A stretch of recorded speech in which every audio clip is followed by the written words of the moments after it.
છોટાઉદેપુર નગરના મુખ્ય જાહેર 6 સ્થળો પર આધુનિક વોટર એટીએમનું લોકાર્પણ સાંસદ જશુભાઈ રાઠવા અને ધારાસભ્ય રાજેન્દ્રસિંહ રાઠવાના હસ્તે કરવામાં આવ્યું.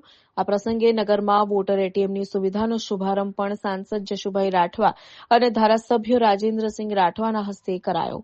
આ વોટર એટીએમ કસ્બા, pickup stand, bus depot, petrol pump, 4 રસ્તા, સરદાર ગાર્ડન, માણેક ચોક અને કમાટ નાકા વિસ્તારમાં સ્થાપિત કરાયા છે.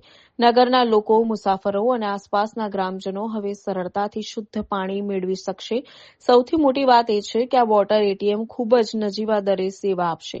₹1 1 લીટર, ₹2 2 લીટર અને ₹5 5 લીટર શુદ્ધ અને ઠંડુ પીવાનું પાણી ઉપલબ્ધ થશે. આ વોટર એટીએમ હાલ રાજ્ય સરકાર દ્વારા મંજૂર કરાયા છે.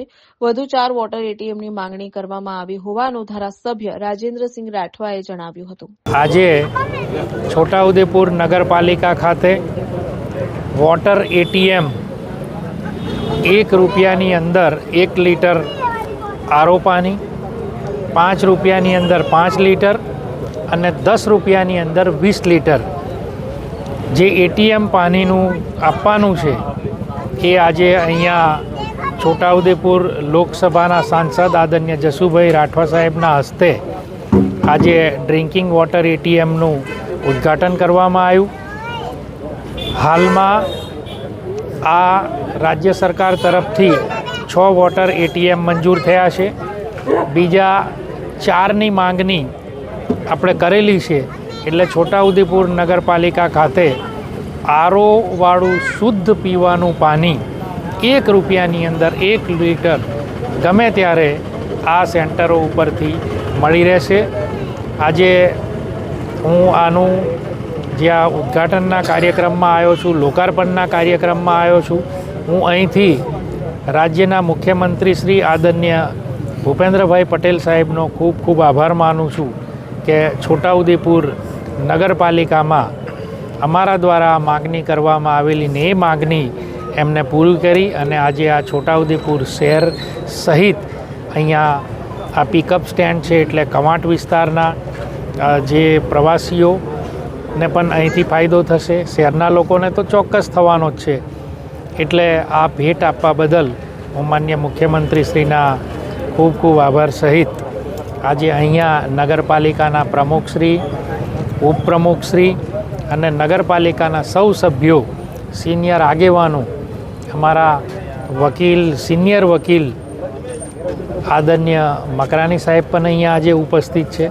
ખૂબ આનંદ થયો કે છોટાઉદેપુરને આવી સુવિધા મળી રહી છે. મને શ્રદ્ધા અને વિશ્વાસ છે કે આગામી સમયમાં છોટાઉદેપુરને આવી જ રીતે આપણને ઇલેક્ટ્રિક બસ અને એનાથી ટ્રાન્સપોર્ટ સિસ્ટમ આપણી નગરપાલિકામાં મળે, રિવરફ્રન્ટ મળે, એવા અનેક પ્રોજેક્ટો રાજ્ય સરકારના આપણા પાઇપલાઇનમાં છે. એટલે આવનાર સમયની અંદર આપણે બધા સૌ એવી આશા રાખીએ કે આવી સુવિધાઓ પણ આ નગરપાલિકાને મળે. આજ રોજ છોટાઉદેપુર નગરપાલિકા દ્વારા ડ્રિંકિંગ વોટર એટીએમ જે નગરની અંદર 10 મંજૂર થયા છે.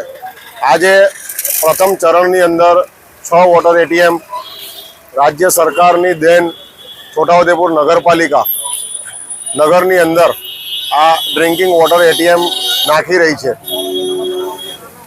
હું છોટાઉદેપુર નગરપાલિકા વતી આપણા લોકલાડીલા સાંસદ સભ્યશ્રી અને ધારાસભ્યશ્રીનો આભાર વ્યક્ત કરું છું. માનનીય ધારાસભ્યશ્રીનું આ સપનું હતું. એક લગ્ન પ્રસંગમાં આની માંગણી કરેલી અમે, અને સાહેબે આનું ખૂબ ગંભીરતાપૂર્વક આ વિષયને વિચારીને સરકારમાં રજૂઆત કરી ને આ ડ્રિંકિંગ વોટર એટીએમ છોટાઉદેપુર નગર માટે જે લાવ્યા છે તેમનું આ પ્રસંગે છોટાઉદેપુર નગરપાલિકા અને છોટાઉદેપુર નગર વતી ખૂબ ખૂબ આભાર વ્યક્ત કરું છું. અને નગરજનોને મારી અપીલ છે કે આ ડ્રિંકિંગ વોટર એટીએમને ઉપયોગ કરે, એની સાથે સાથે એની જાળવણી પણ કરે, એનો દુરુપયોગ ના થાય એનું ખાસ કાળજી રાખે. આભાર.